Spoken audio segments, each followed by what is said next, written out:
प्यारे बच्चों, कैसे हैं आप। उम्मीद करता हूं कि आप सभी अच्छे होंगे और आपकी पढ़ाई भी लाजवाब चल रही होगी। तो प्यारे बच्चों, आज की इस बेहतरीन वीडियो में आपको हम बताएंगे महत्वपूर्ण पद्यांश जो कि आपके बोर्ड एग्जाम 18 फरवरी को आपके पेपर में आने की पूरे चांस रहेंगे। और प्यारे बच्चों, आज की इस वीडियो में मैं आपको उन सभी पद्यांश को बताने वाला हूं जो आपके प्री बोर्ड एग्जाम में पूछे गए थे। तो प्यारे बच्चों, आप एग्जाम में जाने से पहले इस पद्यांश को जरूर हल करके ही जाइएगा। ठीक, तो ये बच्चों, बिना देर किए हुए इस वीडियो को हम शुरू करते हैं। तो देखिए बच्चों, जो आपके प्री बोर्ड में पद्यांश पूछा गया, तो पहला पद्यांश दिया था कि नील परिधान बीच सुकुमार, मतलब खुल रहा मृदुल अधखुला अंग, खिला हो ज्यों बिजली का फूल, मेघ बन बीज गुलाबी रंग। ठीक, तो प्यारे बच्चों, ये आपका पद्यांश पूछा गया था। ठीक, और प्यारे बच्चों, इससे संबंधित आपके 5 प्रश्न पूछे जाते हैं। और जो 5 प्रश्न प्यारे बच्चों पूछे जाते हैं वो कितने अंक के होते हैं? एक एक जो प्रश्न हैं वो 2-2 अंक के होते हैं। तो यानी कि आपको पद्यांश हल करने पर 10 अंक पूरे मिलेंगे। ठीक, तो देखिए, पहला जो इसमें प्रश्न पूछा था कि पाठ के शीर्षक और कवि के नाम लिखिए। तो प्यारे बच्चों, आप इस पद्यांश को जब अच्छे से पढ़ेंगे तो प्यारे बच्चों, ये किस पाठ से लिया गया है? तो किस पाठ से लिया गया है? तो ये लिया गया है श्रद्धा मनुष्य, और इसके जो कवि हैं कौन है? जयशंकर प्रसाद जी। ठीक, तो देखिए, इसमें आपसे पूछा जा रहा है कि पाठ के शीर्षक, तो आपको लिख देना है कि जो पाठ का शीर्षक है वो क्या है? श्रद्धा मनु है।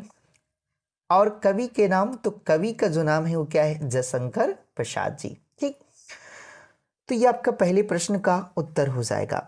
उसके बाद देखिए, दूसरा प्रश्न आपसे पूछ रहा है कि कविता में किसके रूप का वर्ण है? यानी कविता में किसके रूप का वर्ण है? तो आपको प्यारे बच्चों इसमें बताना है कि कविता में श्रद्धा के रूप का क्या है? वर्ण है। यानी कविता में मतलब श्रद्धा के रूप का वर्ण है। ठीक, तो ये प्यारे बच्चों आपका दूसरा प्रश्न हो जाएगा। उसके बाद देखिए, तीसरा प्रश्न आपसे पूछा जा रहा है कि बिजली के फूल से क्या तात्पर्य है? तो प्यारे बच्चों, आप इस पद्यांश को जब पढ़ेंगे तो देखिए, इसमें आपको मिल जाएगा कि जो बिजली के फूल का जो तात्पर्य है किससे है? श्रद्धा का आकर्षण गौर वर्ण से युक्त सुंदर शरीर से है। ठीक, तो ये हो जाएगा आपका। उसके बाद देखिए, अगला जो आपका चौथा नंबर पूछा है कि रेखांकित अंश की व्याख्या कीजिए। तो प्यारे बच्चों, आपको जो ऊपर दिखाई दे रहा है कि नील परिधान बीच सुकुमार, खुल रहा मृदुल अधकुला अंग, तो कह रहे कि इसका क्या करना है प्यारे बच्चों कि आपको व्याख्या करनी है। तो प्यारे बच्चों, आपको इसमें लिखना है कि देखिए, नीली नीली वस्त्रों के बीच, आपको इसकी जो व्याख्या करना है उसमें लिखना है कि नीली नीली वस्त्रों के बीच मतलब श्रद्धा का जो क्या है? अधखुला अंग, यानी कि जो अधखुला अंग देखकर ऐसा लग रहा है कि जैसे बादलों के बीच यानी गुलाबी रंग का कोई फूल क्या हो? खिला हो। ठीक, तो प्यारे बच्चों, आपको रेखांकित अंश की व्याख्या में यही चीज क्या करना है? लिख देना है। ठीक, उसके बाद देखिए, पांचवा आपका प्रश्न पूछ रहा है कि उपयुक्त पद्यांश में कौन सा अलंकार है? तो प्यारे बच्चों, आप पढ़ेंगे तो इसमें लिखा है कि खुला हो ज्यों बिजली का फूल। ठीक, तो देखिए, इसमें जो आपसे अलंकार पूछ रहा है तो कौन सा अलंकार है? तो इसमें आपका हो जाएगा उत्प्रेक्षा और रूपक अलंकार। ठीक, यानी कि उत्प्रेक्षा और कौन सा अलंकार है? रूपक। तो ये प्यारे बच्चों आपका पद्यांश हो जाएगा। देखिए, इसी में एक अथवा करके प्यारे बच्चों पूछा था। देखिए, ये भी मैं आपको बता देता हूं। देखिए, जो दूसरा पद्यांश पूछा था कि आज की दुनिया विचित्र नवीन, आज की दुनिया विचित्र नवीन, प्रकृति पर सर्वत्र है विजयी पुरुष असीन। ठीक, है बधे नर के करु में वरी विद्युत भाप, हुक्म पर चढ़ता उतरता है पवन का ताप, है न बाकी कहीं व्यवधान, लांग सकता नर सरित गिरी सिंधु एक समान। ठीक, तो प्यारे बच्चों देखिए, इसमें भी आपका 5 प्रश्न पूछा है क्योंकि ये अथवा में दिया है। तो देखिए, इसमें पहला जो प्रश्न पूछा है कि पाठ के शीर्षक एवं कवि के नाम लिखिए। तो प्यारे बच्चों देखिए, इस पाठ का जो शीर्षक है तो क्या शीर्षक होगा? तो प्यारे बच्चों, आपको देख के ही पता चल गया होगा कि ये किस पाठ से लिया गया है। ये लिया गया है अभिनव मनुष्य से। तो जो अभिनव मनुष्य के जो कवि हैं कौन है? रामधारी सिंह दिनकर। तो प्यारे बच्चों, आपको लिख देना है कि पाठ का जो शीर्षक है वो क्या है? अभिनव मनुष्य एवं कवि के नाम लिख रहे हैं तो कवि के नाम में आपको लिख देना है रामधारी सिंह दिनकर जी। ठीक, उसके बाद देखिए दूसरा प्रश्न पूछा है कि आज के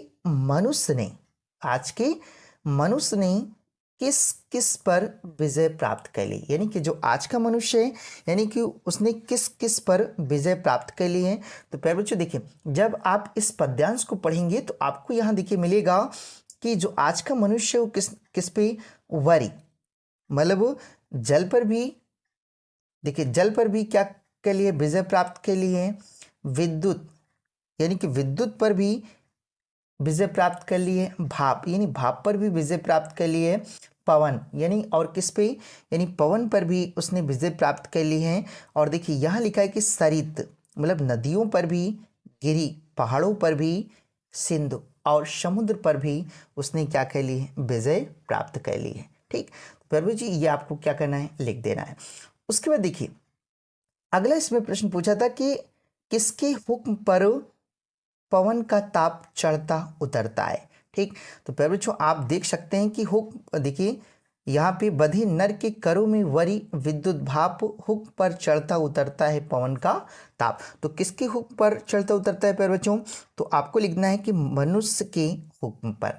किसके हुक्म पर, मनुष्य के हुक्म पर जो पवन का ताप है वह क्या करता है, चढ़ता और उतरता है। ठीक, उसके बाद देखिए पांचवा इसमें प्रश्न पूछा था कि सिंधु, गिरी और सरिता को कौन लांग सकता है, यानी कि जो सिंधु समुद्र है, गिरी पहाड़ हैं एंड देखिए और सरित मतलब सरिता जो नदी है को कौन लांग सकता है। तो कौन लांग सकता है प्यारे बच्चों, तो जो आज का मनुष्य है इन सभी चीज़ों को क्या कर सकता है, लांग सकता है। ठीक, तो आपको ये क्या करना है, लिख देना है कि जो आज का मनुष्य है वह सिंधु, गिरी और सरिता को लांग सकता है। ठीक, उसके बाद देखिए अगला पांचवा प्रश्न है कि रेखांकित अंश की व्याख्या कीजिए। ठीक, तो देखिए बच्चों इसमें लिखा है कि आज की दुनिया विचित्र नवीन प्रकृति पर सर्वत्र है विजयी पुरुष आसीन। तो आपको कह रहे हैं कि इसकी क्या करना है, व्याख्या करना है। तो आपको इसमें लिखना है प्यारे बच्चों कि इसमें रामधारी सिंह दिनकर जी कहते हैं कि आज का जो मनुष्य है यानी कि आज का जो मनुष्य है उसने क्या कह लिया है, प्रकृति पर सर्वत्र विजयी पुरुष आसीन, यानी कि पूरी प्रकृति पर उसने वह राज कर रहा है।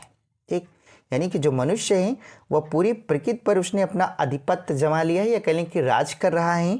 ठीक, और उसके बाद और पूरी पर्यावरण पर उसने क्या कर लिया है, अधिकार कर लिया है, यानी कि पूरे पर्यावरण पर उसने अधिकार कर लिया है। किसने, मनुष्य ने। ठीक, तो प्यारे बच्चों रेखांकित अंश की व्याख्या में आपको क्या करना है, लिख देना है। ठीक, तो प्यारे बच्चों ये दोनों आपके जो पद्यांश है वो इम्पोर्टेंट रहेंगे। तो प्यारे बच्चों इस वीडियो में मैं आपको सिर्फ पद्यांश हल कराया हूँ और प्यारे बच्चों आप देख लीजिएगा। और गद्यांश भी जो इसमें पूछा था बहुत ही आसान दिया था। ठीक, तो आई होप बच्चों कि आपको यह वीडियो पसंद आई होगी और अगर आपको यह वीडियो पसंद आई तो इस वीडियो को आप लाइक कर दीजिएगा और चैनल पर अगर आप नए हैं तो इस चैनल को भी आप सब्सक्राइब कर लीजिएगा ताकि प्यारे बच्चों ऐसी ही बेहतरीन वीडियो मैं लेकर आता रहूँ। ठीक, तो आई होप बच्चों,